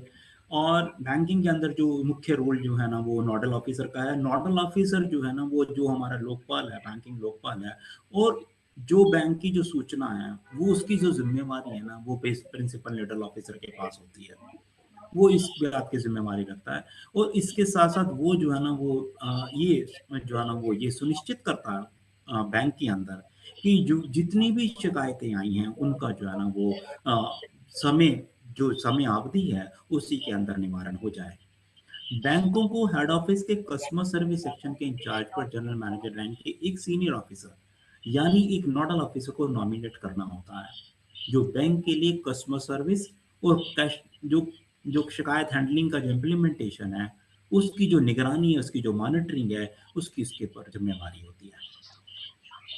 इसके साथ साथ जो क्वालिटी एश्योरेंस एक ऑफिसर भी बैंक में बनाया जाता है, डिप्टी जनरल मैनेजर रैंक का होता है। जो deputy general manager head office में एक अधिकारी को क्वालिटी एश्योरेंस ऑफिसर के तौर पर नॉमिनेट किया जाता है, जो दूसरे कामों के अलावा सर्विस लेवल का आकलन करता है और कस्टमर के बीच से बातचीत करने के लिए ब्रांचों का दौरा भी करता है, ताकि जिन एरिया में जिन क्षेत्रों में कमी पाई जाती है उनमें जरूरी कार्रवाई की जा सके। 2 ऑफिसर, एक नोडल ऑफिसर जो जनरल मैनेजर रैंक का होगा, दूसरा क्वालिटी एश्योरेंस ऑफिसर जो डीजीएम रैंक का होगा, जो जनरल उप महाप्रबंधक रैंक का होगा।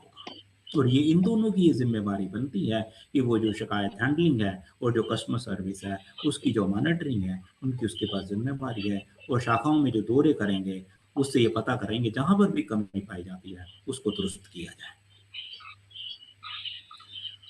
अनिवार्य की जो है अनिवार्य प्रदर्शन की जो हमारे डिस्प्ले की जो आवश्यकताएं हैं वो क्या क्या हैं, उस संबंध में जो है ना वो जी जानकारी है। शिकायतों और सुझावों को प्राप्त करने के लिए उचित व्यवस्थाओं के बारे में विस्तार से जानकारी, नोडल ऑफिसर का नाम, पता और संपर्क नंबर, उसका इलाके के बैंकिंग को बैंकिंग लोकपाल की संपर्क जानकारी, क्योंकि अब रीजनल नहीं रहे इसलिए एक ही लोकपाल है, तो बैंकिंग लोकपाल की संपर्क जानकारी, ग्राहकों के प्रति बैंक की प्रतिबद्धताओं के कोड और फेयर प्रैक्टिस कोड का विवरण, ये सब शाखाओं में उपलब्ध रहना चाहिए, ये अनिवार्य है। अब आ गया हमारे पास एकीकृत लोकपाल योजना। एकीकृत ओम्बड्समैन योजना RBIOS 2021 भारतीय रिजर्व बैंक की एक अहम पहल है, जिसका मकसद अलग अलग रेगुलेटेड संस्थाओं के कस्टमर्स के लिए शिकायत निवारण सिस्टम को आसान और मजबूत बनाना है। 12 नवंबर 2021 को लॉन्च की गई ये scheme one nation one ombudsman के सिद्धांत पर काम करती है, जिससे RBI का ओम्बड्समैन सिस्टम अब ज्यूरिडिक्शनल न्यूट्रल हो जाता है। अब ये नहीं है कि जैसे हम कहेंगे इस रीजन का अलग ओम्बड्समैन है, उस रीजन का अलग ओम्बड्समैन है, पूरे भारत का एक ही ओम्बड्समैन है। जितनी जो पहले जो स्कीम चल रही थी, योजनाएं जो चल रही थी, उनको एकीकृत कर दिया गया, उनको मिला दिया गया।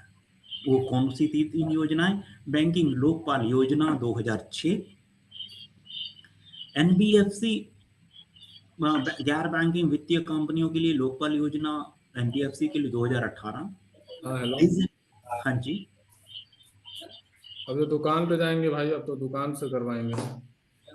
आप अपना ऑडियो म्यूट कर लीजिए प्लीज। कौन है? अब तो हम स्कूल में हैं, अब स्कूल में से जाएंगे तब तो करवाएंगे। हाँ आप अपना नहीं हो रहा है ना। प्रवीण जी, आप अपना ऑडियो म्यूट कर लीजिए प्लीज। Praveen ji please. एक तो मुझे ऐसे ही आज थोड़े कनेक्टिविटी की परेशानी आ रही है। हाँ, बैंकिंग लोकपाल योजना, दूसरा NBFC लोकपाल योजना 2018 और डिजिटल ट्रांजैक्शन से संबंधित लोकपाल 2019। इस इंटीग्रेशन से ग्राहकों के लिए प्रोसेस आसान हो गया है, क्योंकि अब उनको ये पहचान करने की जरूरत नहीं है कि उनकी शिकायत कौन सी योजना में आएगी, कौन सी स्कीम में आएगी, क्योंकि पहले वो 3 अलग अलग स्कीमों में से उसको चयन करना पड़ता था। अब ऐसा उसके लिए नहीं करना पड़ता।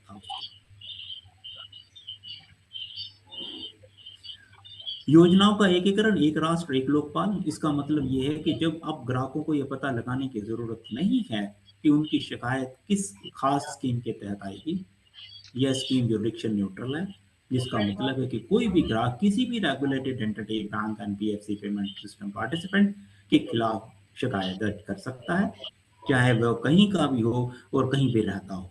कहीं का भी ग्राहक कहीं भी रहता हो, वहीं से वो अपनी शिकायत दर्ज कर सकता है। रेगुलेटेड एंटिटीज जो है उनका दायरा बढ़ाया गया है।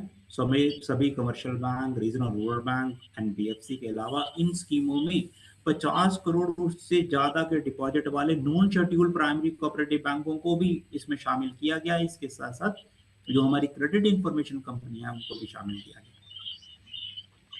पेमेंट सिस्टम में हिस्सा लेने वाले जैसे मोबाइल वॉलेट, UPI प्रोवाइडर भी इसमें अब शामिल कर लिए गए हैं। अगर आपकी उनसे भी कोई संबंधित शिकायत है तो आप बैंकिंग लोकपाल के पास जा सकते हैं।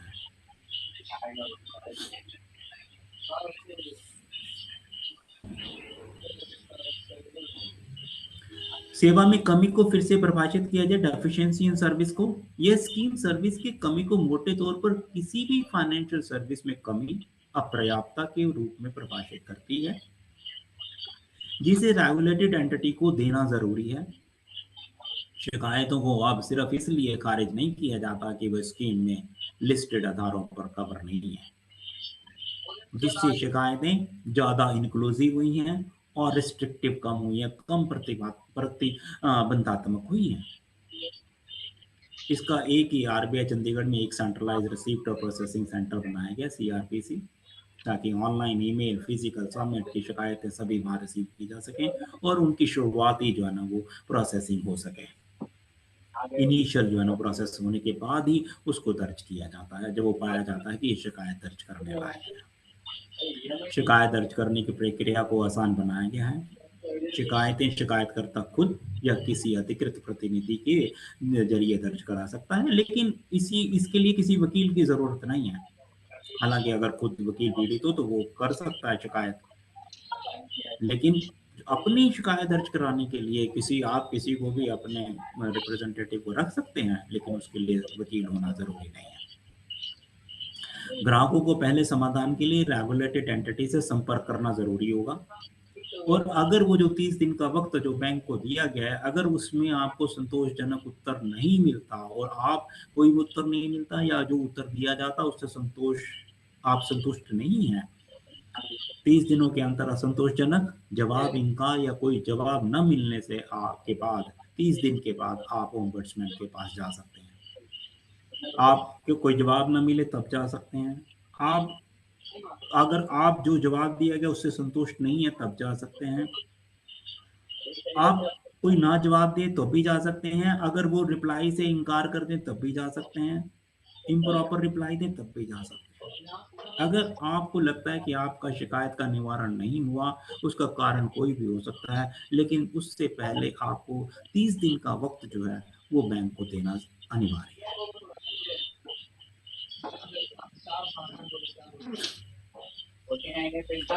सुलह और मध्यस्थता पर जोर दिया। जो ओम्बड्समैन का जो कार्यप्रणाली है वो इस पर निर्भर करती है कि हम जो है ना वो रिकंसिलिएशन करें, मीडिएशन करें, रिकंसिलिएशन करें। दोनों पार्टी जो ग्राहक है उसकी जो शिकायत है वो जो बैंक को भी समझाएं कि भाई आप इस तरह, अगर ग्राहक को संतुष्ट नहीं किया जा सकता या उसकी मांग को स्वीकार नहीं किया जा सकता तो उसको भी कहें कि भाई आपकी जो है ना वो मांग को इस हद तक स्वीकार किया जा सकता है या जो आपने शिकायत की है वो उसका आधार अपर्याप्त है।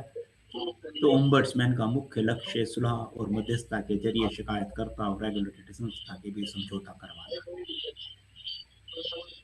प्रिंसिपल नोडल ऑफिसर की क्या जवाबदेही है?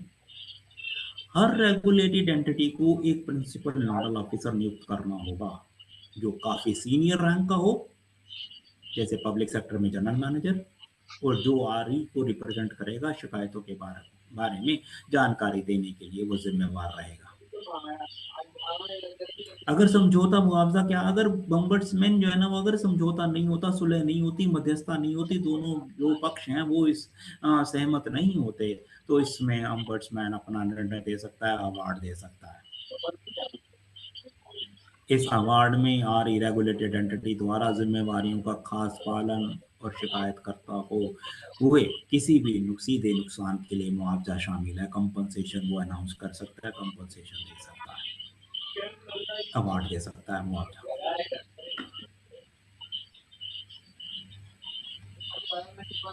ये इस तरह से जो है ना वो हमारी जो शिकायतें, जो हमारा जो शिकायत का तंत्र था, इस पर बात की। तो इस पर हम थोड़ा सा और रिवीजन हम कर लेते हैं। तो हम जो बैंक को जो समय है, बैंक को कितना समय हम दे सकते हैं, और अगर हम इसके मुआवजे की अगर हम बात करें, तो 20 लाख रुपए तक का मुआवजा अगर सीधे तौर पर किसी को हानि होती है तो बैंकिंग ओम्बड्समैन जो है वो 20 लाख रुपए तक का मुआवजा जो है ना वो दे सकता है, अवार्ड कर सकता है। दूसरा, अगर आपको कोई भी मानसिक प्रताड़ना हुई है, मेंटल हरासमेंट हुई है, उसके लिए अतिरिक्त मुआवजा भी लोकपाल को देने की जो है ना वो जिम्मेवार, मतलब उसकी जो है ना वो उसका अधिकार में आता है। उसके अधिकार क्षेत्र में वो 1 लाख रुपए मेंटल हरासमेंट के लिए भी अलग से अतिरिक्त मुआवजे का ऐलान कर सकता है। जहां तक इसके अंदर अपील की जो प्रक्रिया है, अपील जो है ना वो इसका जो ईडी है, हमारा कस्टमर एजुकेशन प्रोटेक्शन जो सेक्शन है रिजर्व बैंक का, उसके जो ईडी हैं, कार्यपालक जो निदेशक हैं, वो इसकी अपीली अथॉरिटी है, और बैंकों को अगर कोई ओम्बड्समैन का निर्णय होता है उसकी अगर विरुद्ध कोई अपील करनी है तो इसमें जो है ना चेयरमैन की, जो हमारे सबसे ऊपर, उसकी जो है ना अनुमति लेना जरूरी है। इसके साथ साथ अगर कोई भी अवार्ड लोकपाल द्वारा ऐसा दिया जाता है जो कि समय पर सूचना न देने या सूचना बिल्कुल ना देने या समय पर सूचना न देने की वजह से अगर कोई बैंकिंग वो लोकपाल कोई अवार्ड देता है, कोई जो है ना वो उसके अंदर फैसला सुनाता है, तो उसकी अपील नहीं की जा सकती, बैंक उसकी अपील नहीं कर सकता।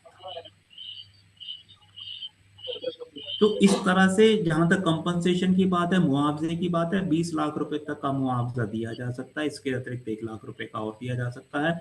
ये एक तरह से क्वाजी जुडिशियल बॉडी है, अर्ध न्यायिक संस्था है एक तरह से, क्वासी जुडिशियल है, इसको जो है ना वो न्याय करने की इसको शक्ति दी गई है, लेकिन इसकी जो है ना वो कोई इसको जो है ना इसकी जो है ना वो न्यायिक व्यवस्था न्यायिक नहीं है, लेकिन क्योंकि ये अवार्ड दे सकता है, इसको जो है ना वो न्याय कर सकता है, मध्यस्थता कर सकता है, कॉन्सुलेशन कर सकता है, इसलिए इसको जो है ना वो अर्ध न्यायिक संस्थाएं कहा जाता है जो हमारे बैंकिंग लॉ पर्समैन है। इसकी जो नियुक्ति है वो भारतीय रिजर्व बैंक करता है। ज़्यादातर बैंकिंग बैकग्राउंड से जो लोग आते हैं उनकी की जाती है। ये इसकी जो नियुक्ति है वो भी भारतीय रिजर्व बैंक करता है। और जहाँ तक इसकी प्रोसेसिंग की बात है, अगर आप कोई भी प्रोसेसिंग है, वो इसका जो है ना वो जो सेंटर है, CRPC जो सेंटर है चंडीगढ़ में, वहीं पर इसकी जो प्रारंभिक जांच होती है, वहीं से उसकी प्रारंभिक जांच होने के बाद जो है ना वो शिकायतों को दर्ज किया जाता है। ये थी शिकायतों का तंत्र और शिकायतों के बारे में विस्तृत जानकारी। आपका आप किसी का भी कोई प्रश्न है तो हम उसको अभी 2-3 मिनट हमारे पास वक्त है तो हम उसको प्रश्न ले सकते हैं। हमने बीच में हमने इसको रिवाइज भी कर लिया है, और फिर भी कोई आपको लगता है कि कहीं पर कोई चीज़ और रिवाइज करने वाली है, बात करने वाली है, तो कर सकते हैं, क्योंकि कुछ कनेक्टिविटी 2 बार गई है तो उससे भी हमें थोड़ा व्यवधान जरूर हुआ है हमें बात करने में। हाँ, कितने स्तर हैं? हाँ जी, आप ये कोई प्रश्न, किसी का कोई डाउट है, कोई संदेह है तो वो पूछ सकते हैं। सर जी, जैसे न्यू एटीएम है, वो मतलब एटीएम में घुसाते हैं तो बिल कट के क्यों आता है पर? हाँ जी, जैसे न्यू एटीएम आया है पोस्ट ऑफिस द्वारा, ठीक है, तो मतलब जैसे एटीएम में घुसाते हैं तो बिल कट के आता है। एटीएम में घुसाते हैं तो मतलब एटीएम मशीन के अंदर देते हैं ना कार्ड को, हाँ हाँ, पर पिन अच्छा, निकलता है, आप मतलब कह जैसे। रहे हैं कि अगर आप एटीएम कार्ड यूज करके अगर पैसा निकालते हैं तो उसके ऊपर जी चार्ज कटता है, ऐसा आप कहना चाह रहे हैं? हाँ, तो जी वो तो आप देखिए ना कि आपकी जो, देखिए इस संबंध में हमने जो शिकायतों की बात की, तो हमारी शिकायतों में सबसे पहला हमने यही कहा कि जो भी हमारे जमाकर्ताओं की या जो हमारे ऋणी हैं, उनकी शिकायतें क्या हैं? उनकी शिकायतें हैं सूचना का अभाव। अगर वो कार्ड देते हुए जो भी जिसको भी कार्ड वो दिया गया है, नियो कार्ड जो भी है, अगर उसको कार्ड देते हुए ये बात स्पष्ट कर दी जाती है कि अगर जहां पर भी आप कैश निकलवाएंगे, एटीएम पे इस्तेमाल करेंगे, तो आपसे इतना चार्ज लिया जाएगा, इन जो ये प्रविष्टियां होंगी, ये लेन देन होगा, नॉन फाइनेंशियल होगा, फाइनेंशियल होगा, उस पर चार्ज लिया जाएगा। तो आपको पहले से आप कार्ड लें या ना लें, उसके बाद आप निर्णय ले सकते हैं कि मैं कार्ड क्यों लूं भाई, मैं अपना पैसा निकलवाने के लिए मैं चार्ज क्यों दूंगा। और अगर आपको लगता है कि वो न्यायोचित नहीं है या आपको नहीं है, तो एक आप सरेंडर कर सकते हैं, उनको कारण बता सकते हैं कि कोई दूसरा बैंक को चार्ज नहीं करता और आप चार्ज करते हैं, इसलिए मैं आपका जो है ना अकाउंट भी सरेंडर बंद कर रहा हूँ और मैं कार्ड भी सरेंडर कर रहा हूँ।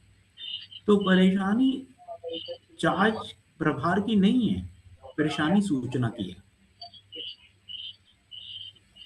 आपको क्यों खराब लग रहा है? क्योंकि आपको ऐसा कार्ड देते हुए बताया नहीं गया है, सूचना नहीं दी गई है, इसलिए आपके लिए वो शिकायत है।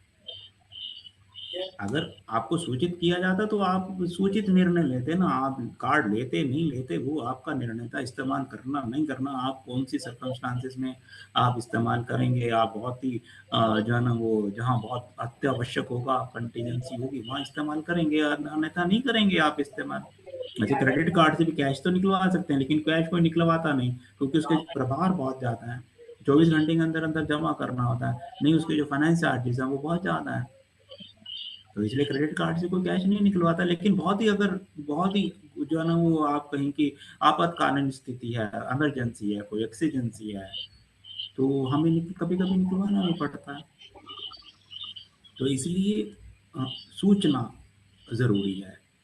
जैसे इसमें भी हमने देखा कि शिकायत कहाँ करें, किसको करें, कब जवाब मिलेगा, क्या व्यवस्था है, अगर आप जवाब नहीं देते तो हम किसके पास जाएं, कितनी देर तक, कितने दिनों में आपसे जो है ना वो जो जवाब जो है ना वो अपेक्षित है, उम्मीद रख सकते हैं। तो इसलिए सूचना ज़रूरी है और व्यवहार अगर सही हो तो वो अच्छा है। कल और फिर थोड़ा सा रिवीजन करेंगे और कल बात करेंगे हम चैप्टर 10 की। 10 चैप्टर फाइनेंशियल इंक्लूजन है, वो आपसे बिल्कुल सीधा सीधा संबंधित है। आज हमने 8 नंबर की 2, 4, 6, 8 और 10 ये 2 दिनों में करेंगे और शनिवार को हम करेंगे, कोशिश करेंगे कि ये जो 5 चैप्टर हमने कर लिए हैं इनसे संबंधित जो भी प्रश्न हैं वो हम रिवाइज करके फिर से एक बार रिवाइज कर लें सैटरडे के दिन, शनिवार के दिन। आपसे मैं विदा लेता हूँ, आप सबका बहुत बहुत धन्यवाद। बीच में असुविधा हुई उसके लिए मैं क्षमा चाहता हूँ। Thank you very much to all of you. धन्यवाद। Thank you sir.